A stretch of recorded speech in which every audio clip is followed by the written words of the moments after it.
What if some of the best cancer advice isn't from your oncologist, but from a YouTube doctor? If you've ever searched how to beat or prevent cancer, you've likely seen Dr. Berg come up. Nick Valley's a health educator who's built a massive following talking about things like how to beat insulin resistance, high blood sugar, obesity, all the things that can significantly increase our cancer risk.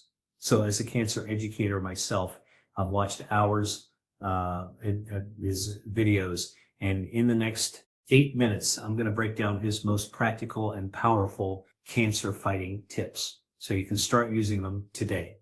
Kind of like what would Dr. Berg say if you only had 8 minutes to ask him, all right, about cancer prevention. And if you're a cancer survivor, this might be the most important video you can watch today.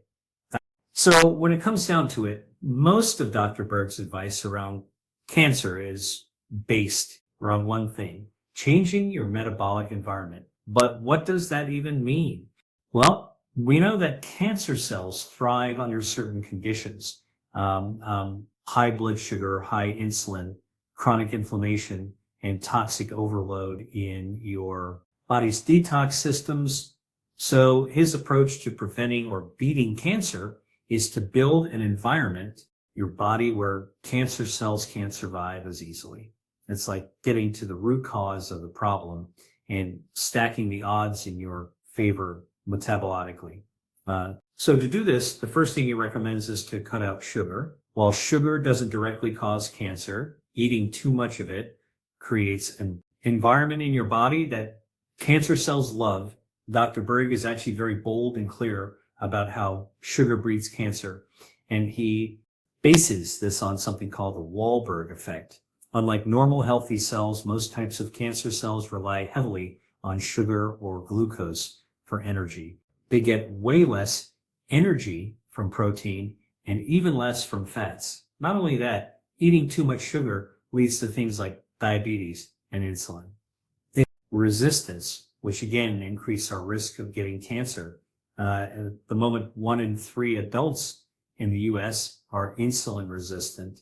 Most don't even know it, and most don't even realize how dangerous it can be. This is when your cells stop responding to insulin, so your pancreas pumps out more of it into your blood. Dr. Berg calls chronically high insulin the perfect storm in your body. Now, there's good news and bad news. The good news is insulin resistance is reversible, and the best way to reverse it is to cut back on the amount of sugar you eat. The bad news is it's not just about skipping dessert. It's also about becoming more aware of the hidden sugars and things like ketchup and salad dressing. And it also means cutting back on refined carbs like white bread and white pasta. Unfortunately, our body breaks these down into glucose almost as fast as it does pure sugar. So when we eat pizza or a big plate of pasta or blood sugar spikes and our insulin goes up to, now, according to Dr. Berg, once you've cut back on eating sugar and refined carbs, the next step is to change what you eat and when. This swears by the powerful combination of a low-carb diet and intermittent fasting for cancer prevention. I know that might sound like a lot to tackle, so let's break it down.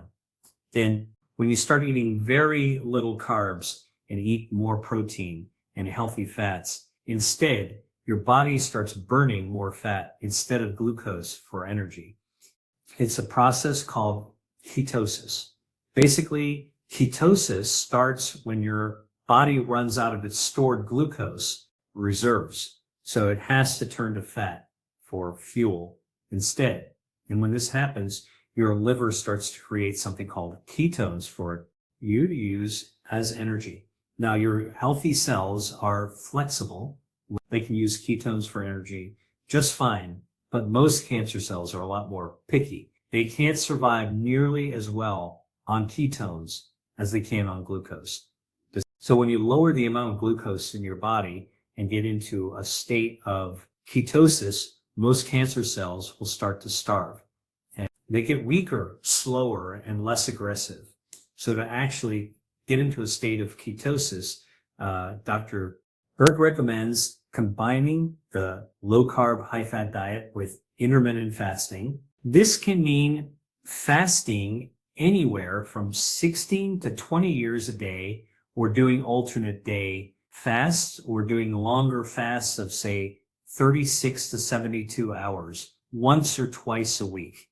And I know that might sound crazy at first. So if you're just getting started with intermittent fasting, what I find easiest is to really just start slow. Skip breakfast and try to do a 14-hour fast. And once you're used to that, you can experiment with longer fast and just try to have your meals within a shorter time window, like say noon to 6 p.m. So why is this so powerful? Well, when you're fasting, your insulin levels drop, inflammation goes down, and your body gets a break from having to digest food. They just take up a ton of energy. So when you're not eating, your body refocuses that energy on repairing itself and getting rid of any damaged cells like precancerous cells before they become cancer. It's an amazing process your body does naturally, and it's called a topology. But it really ramps up when you're fasting. Dr. Berg often talks about how fasting is the best way to enhance a topology. But honestly, it's not the only way. I have another video on other things you can do to activate it without fasting. Because fasting is not for everyone, especially extended ones of 24 hours or more. They may not be safe for you, especially if you're currently going through cancer treatment or taking certain medications. Okay, so if you're doing intermittent fasting, you're cutting back on sugar, refined carbs, what can you eat? Or should say, what are the most important things to eat to keep cancer away? Well, Dr. Buddha is really big on cruciferous vegetables. And for good reason. We're talking broccoli, cauliflower, cabbage, kale, Brussels sprouts. They're basically metabolic healers. First off, they're loaded with antioxidants. Every day, our cells are bombarded with oxidative stress from pollution, bad things we eat, and even the chemicals we put on our skin. And eating foods that are high in antioxidants is one of the best ways to combat this oxidative stress and prevent cancer. Now, the best thing of cruciferous vegetables is their unique compounds. Like sulforaphane and indole-3 carbonyl. They do two critical things. Number one, they help to detox your liver. Your liver's main job is to clear out waste and toxins from your body. But when it's exposed to too many harmful toxins, it gets overwhelmed, and these toxins start to build up in your body. So cruciferous vegetables kind of help to unclog your liver, so to speak, because they enhance something called phase 1 and phase 2 detox pathways. The second incredible thing they do is they help to balance your hormones, like estrogen. Your body needs estrogen, but too much of it can be a problem. When estrogen builds up or it isn't broken down properly, it can fuel hormone-sensitive cancers like breast or prostate cancer. So what cruciferous veggies do is they help your liver to process and eliminate excess estrogen safely before it can do any harm. So if you're someone who deals with estrogen dominance, or if you're recovering from a hormone-related cancer, this is a natural way to support your hormone balance and lower your cancer risk.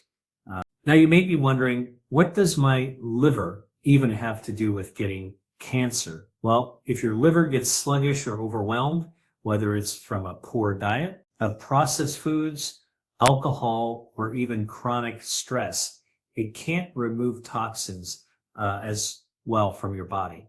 So they start to build up, and it's those lingering toxins that can really damage your DNA over time. And that's one of the steps towards cancer. But aside from cruciferous veggies, Dr. Berg has also recommended a few simple things to keep your liver healthy. Number one, milk thistle. It's an herb that helps to protect your liver cells from damage. and it's also been shown to lower inflammation in the body. Number 2, apple cider vinegar. Just a tablespoon a day in a glass of water can help to improve your bile flow, which is how your liver gets rid of waste. And number 3, lemon water. It's high vitamin C and antioxidants that support detox pathways and encourage your liver to flush out toxins more efficiently. These are small things you can do to make a big difference in your health. Another powerful thing you can start doing if you really want to lower the amount of inflammation in your body big time is to cut out seed oils. Dr. Berg often talks about ditching seed oils like canola, soybean, or corn oil, for example. They're ultra processed and high in omega-6 fatty acids, which fuels inflammation. Lowering the amount of inflammation in your body is one of the best things you can do for cancer prevention. So instead of seed oils, stick with avocado or olive oil instead. And finally, this might be Dr. Berg's most important piece of cancer advice yet. Get your vitamin D levels checked. Vitamin D plays a huge role in cancer prevention, but vitamin D is also really important for your bones and your immune system. It actually helps your body with topology, where it scans for abnormal cells and destroys them before they become dangerous. Now, here's the thing. Most people are deficient in vitamin D. And when your vitamin D levels get too low, your immune system gets weaker and inflammation levels go up. So it's no surprise that low vitamin D levels are linked to the higher cancer risk. So I highly recommend taking a vitamin D3 supplement because D3 is the most absorbable form. And Dr. Berger recommends pairing it with vitamin K2. This helps to direct calcium into your bones and away from your soft tissues, like your arteries. So this is another example of something simple yet powerful you can do for cancer prevention. Now, will doing all of these things guarantee you'll never get cancer? Unfortunately not. But can they significantly lower your cancer risk? Absolutely. And if you're over 40, you'll want to check out this video next to learn more. Things you can start doing to lower your cancer risk.